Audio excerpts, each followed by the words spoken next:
Okay, cool. Hello everybody. So I'm François, I'm the CEO and founder of Oncrawl. I'm very happy to be with you today, and thanks for attending this talk. I know it's almost lunchtime, but as you may have noticed with my accent, I'm French, and food is a very serious thing. So I promise I'll be on time. I'll be ending this talk on time. So today I'm going to share with you what we learned while crawling 10 million of pages and analyzing over 5 trillion of log lines. So we managed to do that because we had the resources at Uncrawl, which is a data platform for technical SEO. We have a booth over there, so feel free to say hi. And just a quick word about me. I love to read patterns. I'm an SEO nerd. I like to understand how things work. So I love to read that kind of things, and I love to run tests with data. So I love to understand how Google might behave. So this is what I'm going to share with you today. Today we're going to see some insights, some best practices, some fun and weird facts, and in the goal to demystify some SEO myths. So first of all, how I built the data set to run that little experiment that will help me fulfill my curiosity. First, I picked a random list of 250k websites from the Majestic Million, and I tried to balance the proportion between different types of websites. Then I asked some customers from Uncrawl to give me all their logs. I mean, not filter logs, but all the logs. And then I got another 2 billion pages to crawl, and I got my 5 trillion log lines. But I needed to get something very comprehensive. So I asked my engineers to run a mapping of all of these hundreds of thousands of websites. Doing this by hand will have taken a lifelong. So we used a gradient boosting method, which is a machine learning algorithm to help you classify websites. It's based on a regression tree. I'll give you the link in the presentation if you're curious about that. Oh, sorry. So with that method, I managed to map my whole data set. And what you can see here is that the distribution by number of URLs is pretty much balanced. So what we learned from the log file analysis first. Something that was very surprising is that internet traffic is made of bots. This is a proportion of the hits for each bot that you may know. So you can see that Google bots take the vast majority of the hits, but when you're looking at fake Google bots, here is the proportion. And when you're looking at the other bots, here is the proportion.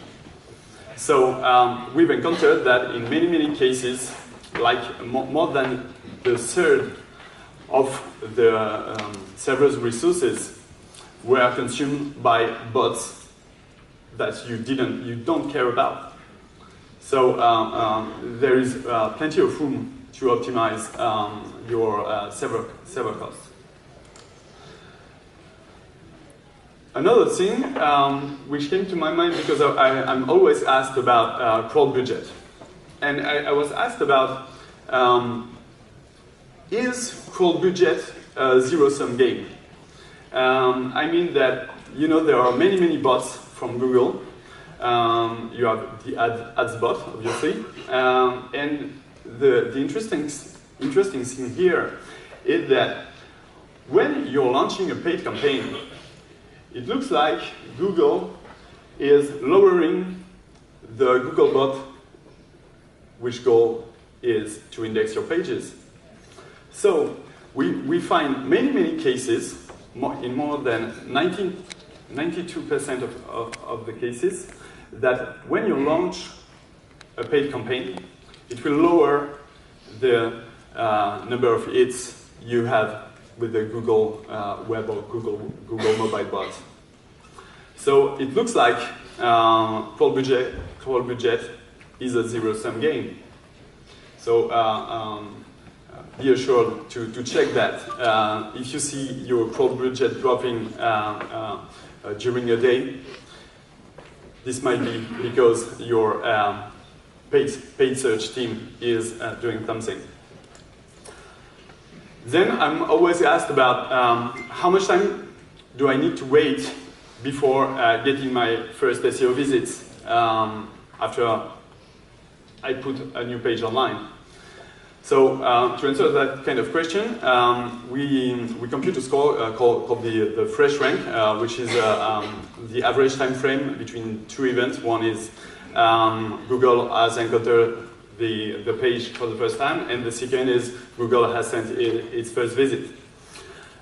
You can see that depending on your topic, either you're an e-commerce player, a media player, classifieds websites, Google might behave very differently.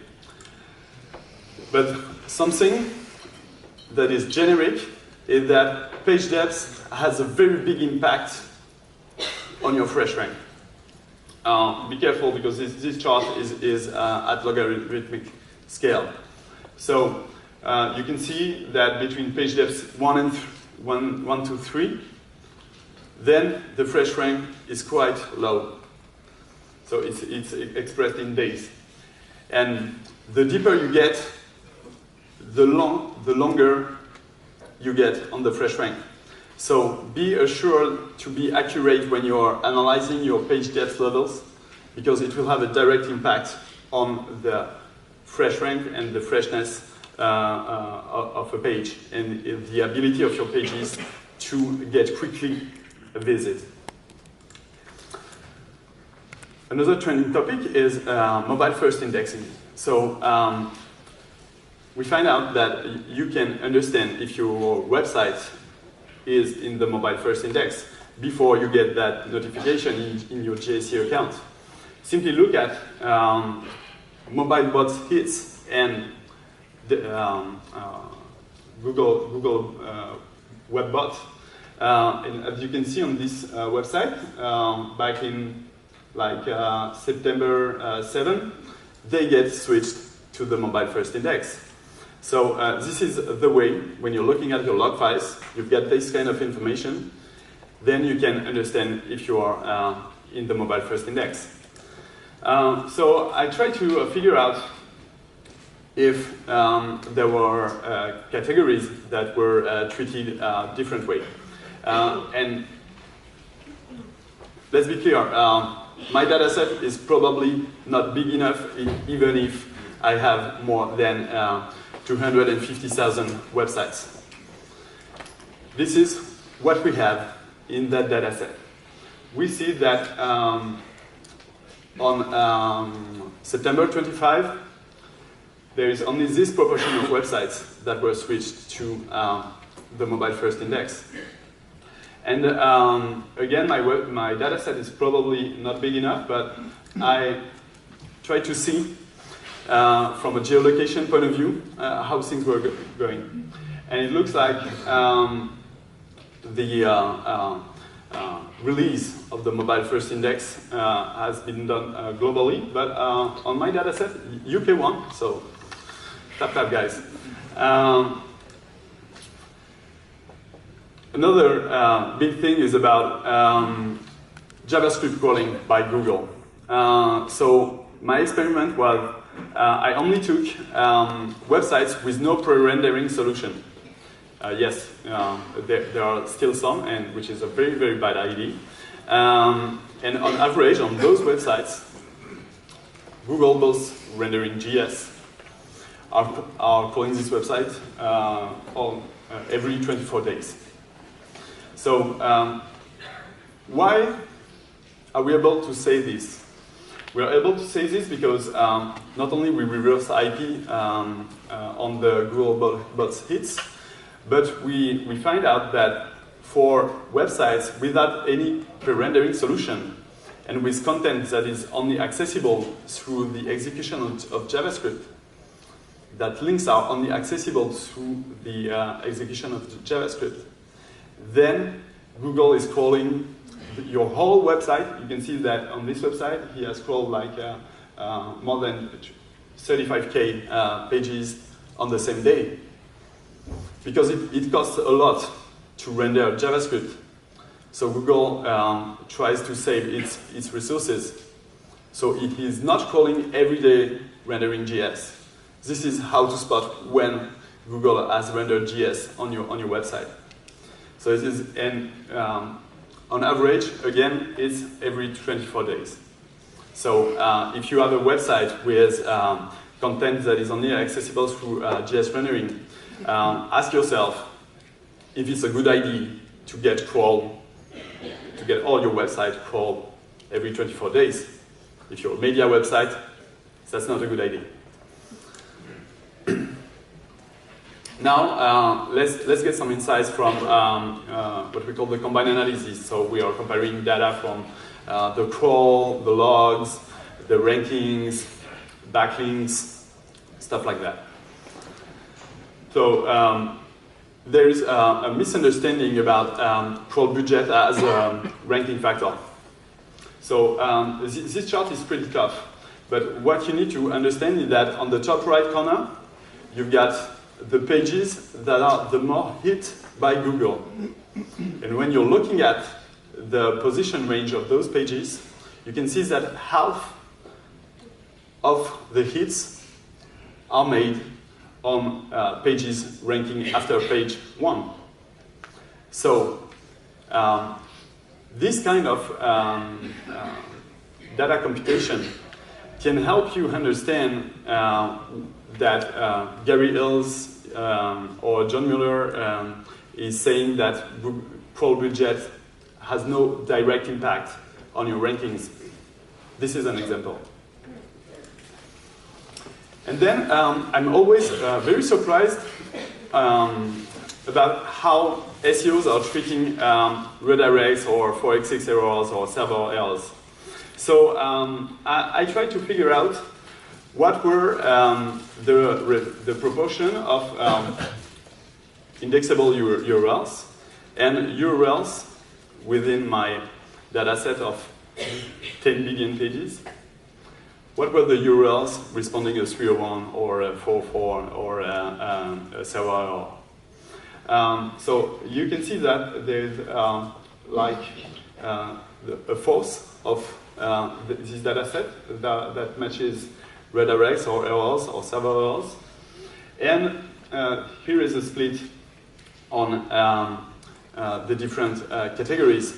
And of course, there's plenty of redirects when you're an e-commerce vendor, because your collection is changing from a season to another. So you set up redirects. That's a good way to do this. But you should ask yourself, for how long should I need to keep those redirects? And when you're niche e-commerce player or media niche player, you can see that you have a lot of 404 errors, and this is just because of the lack of resources those guys have internally. But now let's look at the impact of those status codes. Here you can see upside that I have the number of unique pages crawled per day, number of bot hits, and below have all the status codes. And you can see that each time I have a huge rise on 301 redirects, then my crawl budget is dropping. So anytime you have errors or 3xx redirects, then you get a drop on your crawl budget. Google is slowing down. So you should keep an eye on that every day, because this will explain a lot of things and a lot of Google behavior. It has a direct impact on crawl budget. And what's about the impact of 5xx errors? We run correlation algorithm on that, and we never find any direct correlation between server errors and Googlebot behavior. You might lose some rankings, of course, your pages are not available, but this is the only impact. So there's no impact on crawl frequency, for instance. So I can share with you what I think is the best SEO trick of the year. It's all about cloaking. It's about cloaking your file with a 503 when you're migrating your website. So what's a 503? It says service is unavailable. So when you're migrating to HTTPS, for instance, just cloak a 503 for Googlebots, because Google won't index any of your pages, and he will come back later. So he is thinking, okay, service unavailable, I'll come back later. So to be assured that a migration is going well, you can cloak a 503 so that Google won't index the shitty pages you're setting up online while poorly migrating your website. You are keeping your website safe.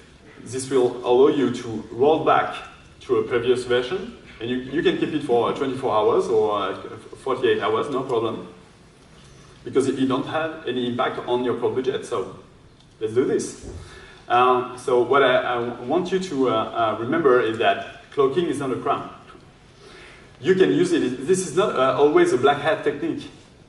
You can use it the white hat way, and this is the white hat way. Now let's talk a little bit about AMP. Here is the percentage of the page implementing proper AMP. So these are a tiny, tiny, tiny volume of pages. But what's interesting about AMP is that the crawl frequency on AMP pages is always higher than any other page type. So AMP pages are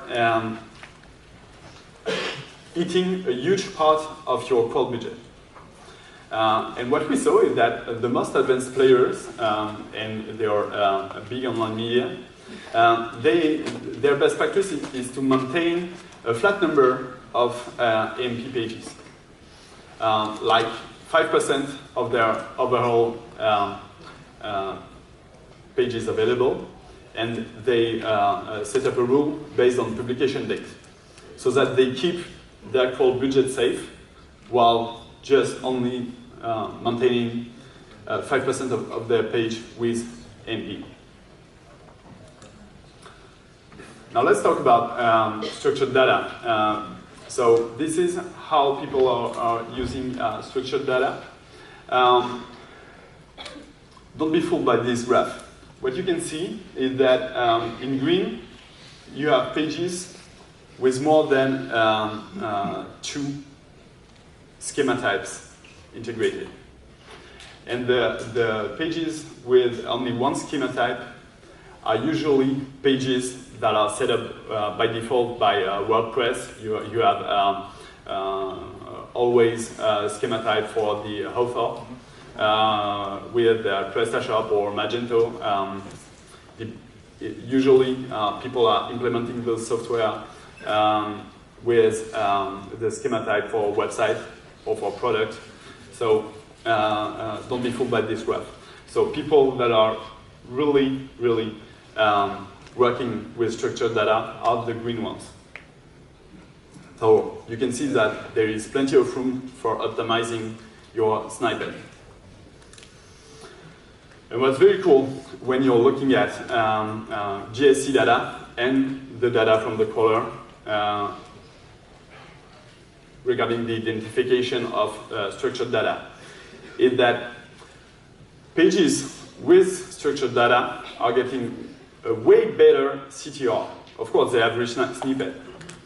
But what is very cool when you're looking at this is that this is a very good start for predicting your SEO return on investment, because you know how many pages that don't have any structured data. And you know what you will gain if you implement structured data. And you know how much traffic you get on pages without structured data, so that an improvement of your CTR is very easy to evaluate in terms of traffic gaining. So this is a way to evangelize your customers, your bosses about, okay, we need to work on structured data. This is the kind of explanation you can give them. And now let's try to guess things and look at some weird facts.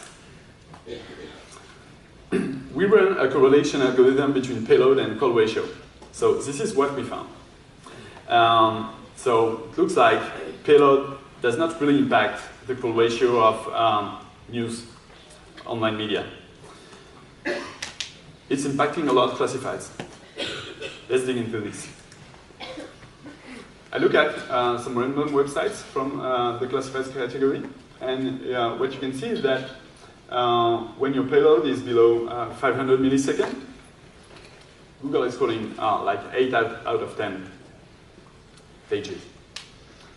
And over, it comes down to 6 or 7 pages out of 10. So the real threshold is below 500 milliseconds. And you can see here that over 500 milliseconds, payload has an impact on call behavior. But let's look at a niche e-commerce player. Whatever the payload, it does not have really an impact, because pages that are loading quicker are less crawled than the others. So it looks like payload doesn't have any impact. But now let's look at content size. What you can see is that on e-commerce websites, it looks like content size really matters. But on classifieds websites, it doesn't matter at all. It's very weird, right? But let's think about this for a minute. Okay, if you're a classifieds website,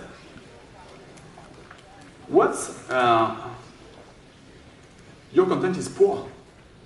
So having an ad for a flat to rent in Brighton and an ad for a flat to rent in London, how can you make very original content? How to make unique content on all those ads? Very difficult, right? So Google is very good at mapping the whole web, you know? So when they need to rank classifieds websites, they don't always rely, in my opinion, on the content. And the content is changing like every day.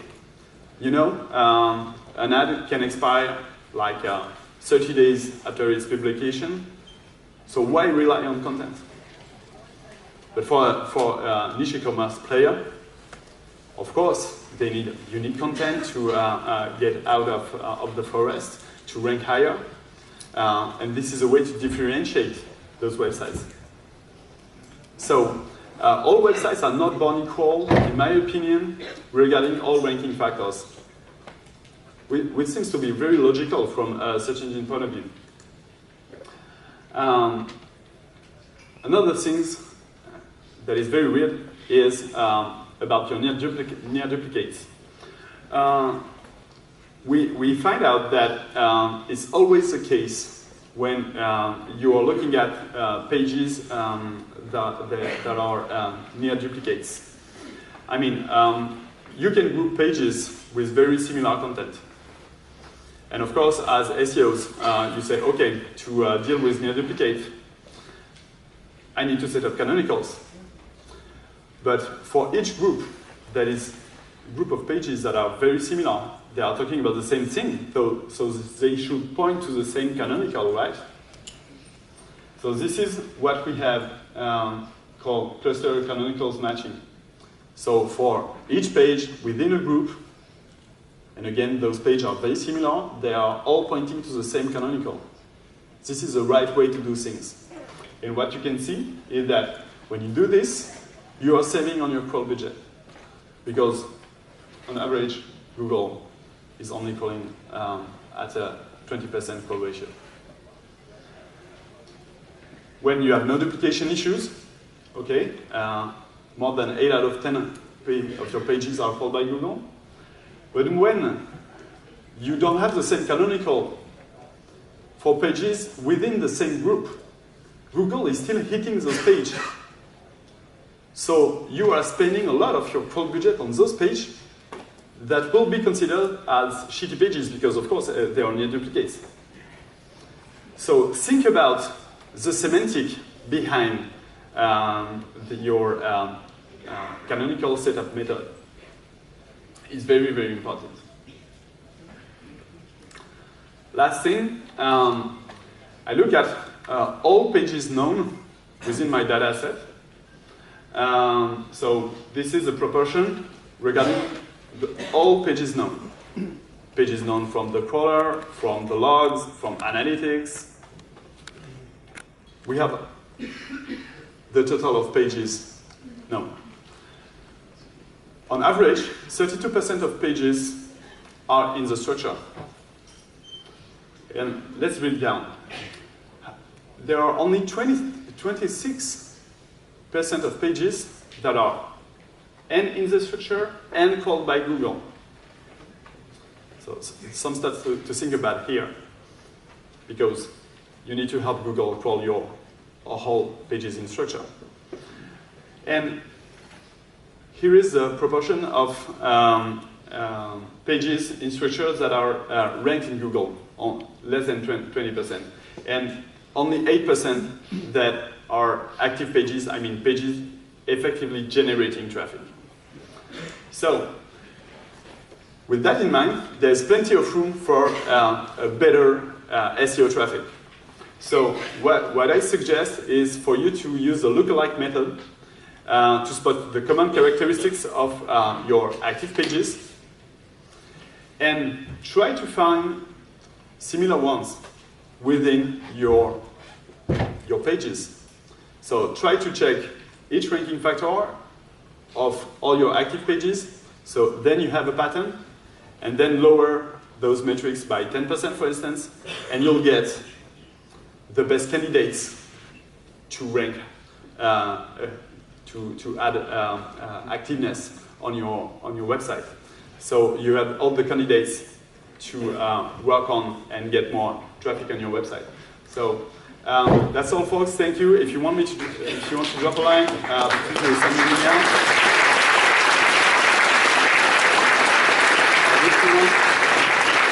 If you want a free trial, let's say hi at our booth downstairs. Thanks.